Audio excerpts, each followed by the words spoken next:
Hi, welcome back.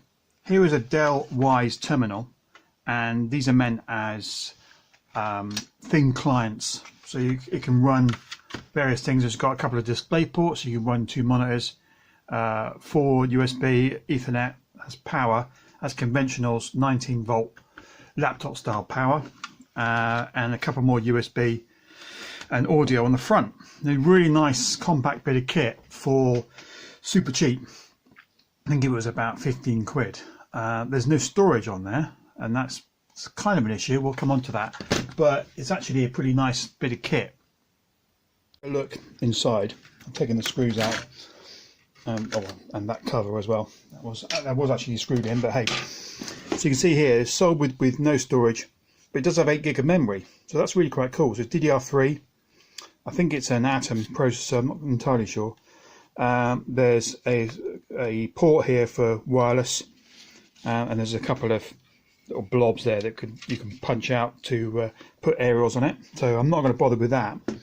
What I am going to need is a SATA flash. Now that, as you can see, is very small. So that's conventional SATA connector to take a drive. So here's a drive, but I mean, it doesn't fit. It doesn't fit at all.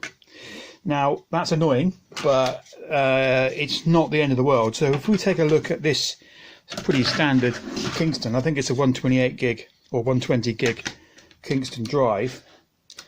Let's just open. Oh, hang on. I think I need a. Is that a POSIT drive? Oh yeah, that's a star drive. 1 second. So it's a suitable star drive.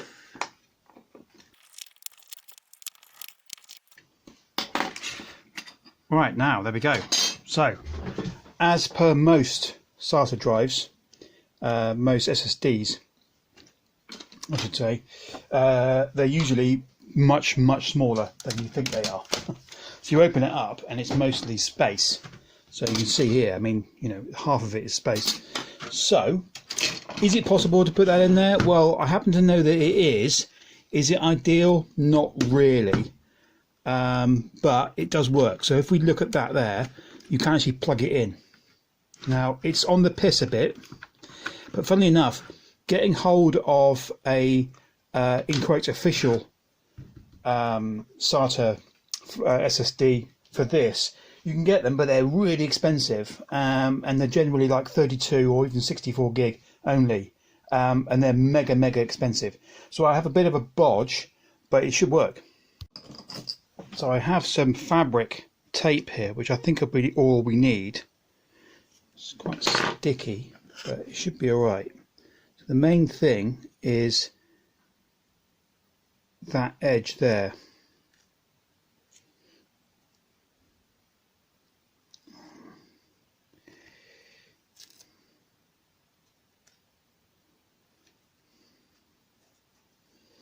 It's not very pretty, but it should work for what I need. So we do that, and it's actually on this edge here.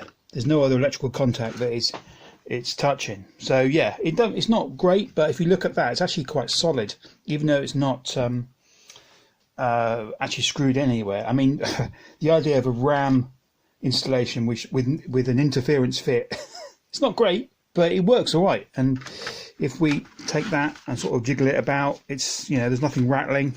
Should work fine. So let's boot it up and see what we can get out of this thing. So here's it rigged up. Plugged it in. It's got a little HDMI to DisplayPort adapter. It's got a keyboard. Don't need the mouse because I'm hopefully the idea is just going to be a Linux box. So I've got Debian 13. Let's plug that in the front, and I've got a suitable power supply. Let's plug it in and see what happens. So they're starting to light up, which is nice. Okay, so that's just the initial power on, I think. So if we power it on,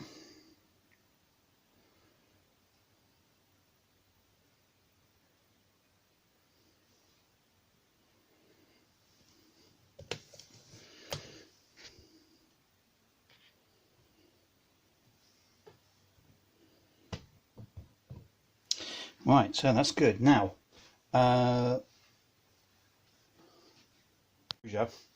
when I got this unit, actually it was, the BIOS was locked, which is a bugger, because I thought, oh, okay, I'm knackered, I can't do anything with it. It turns out that the BIOS password is generic and had not been changed.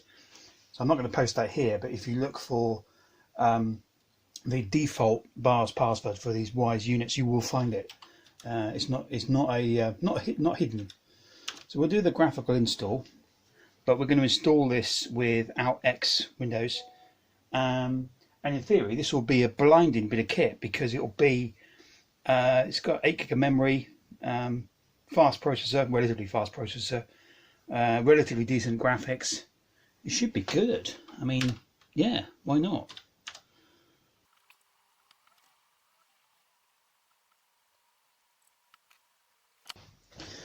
Maybe what I'll do actually is just plug this into the network.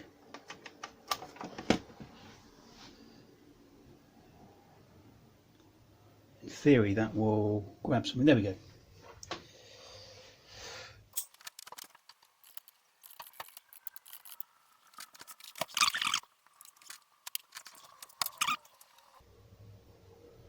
I'm going to partition these disks. I'm going to use the entire disk. So that's the USB. That's the 120 gig SSD. Yeah, all that, and off it goes. Cool. And right changes. Yeah. I mean, if you went and bought a Raspberry Pi 4, Raspberry Pi 5 with 8 gig of memory, it's going to set you back a lot of money. Whereas one of these little Wyse box, yeah, there was no storage, but I mean, I had those discs lying around. It kind of works with a bit of dodgy tape, but yeah, I'm not sure what the maximum amount of memory on these is. I think it is 8 gig, but it might be 16. I'll have to check that.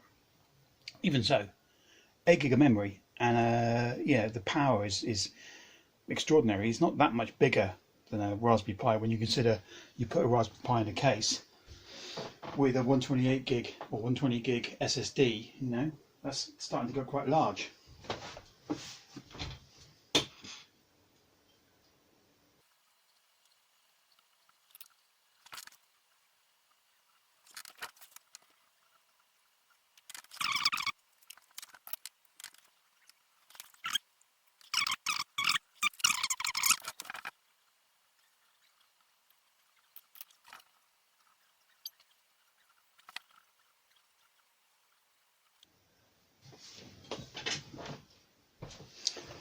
Okay,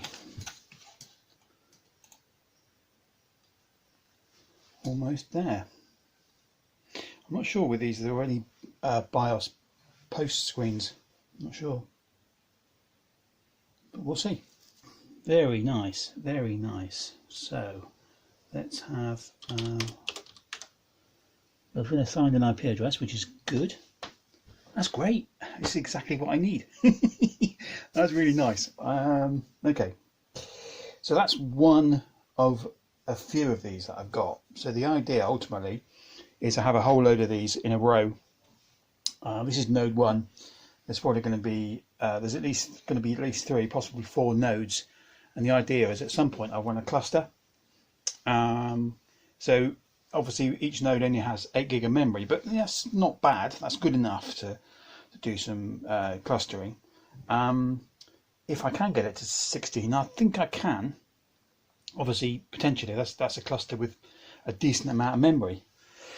So yeah, watch this space. For now, I'm just going to have a bit of a play, and I might send a few updates later to see whether it's any good. You know, whether it's worthwhile getting one of these machines. I think it is for the princely sum of, well, I think it worked out to be about 15 quid each.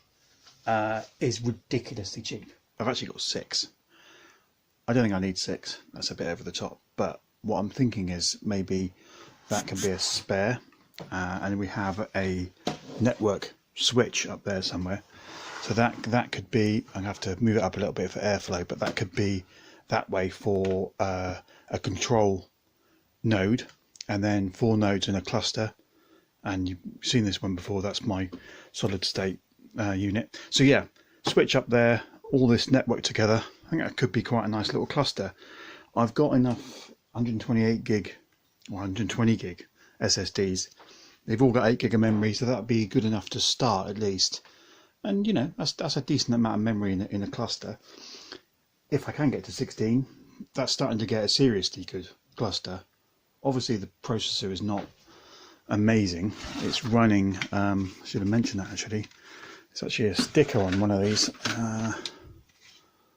Yeah, so it's running a GX 424cc system on chip with Radeon graphics, so yeah, it's alright, Anyway, that's it for now. Watch this space and I'll come back with hopefully with a working cluster at some point, and we can put it through its paces, maybe with some large language models, or is that a bit too ambitious? Anyway, see you next time. Cheers.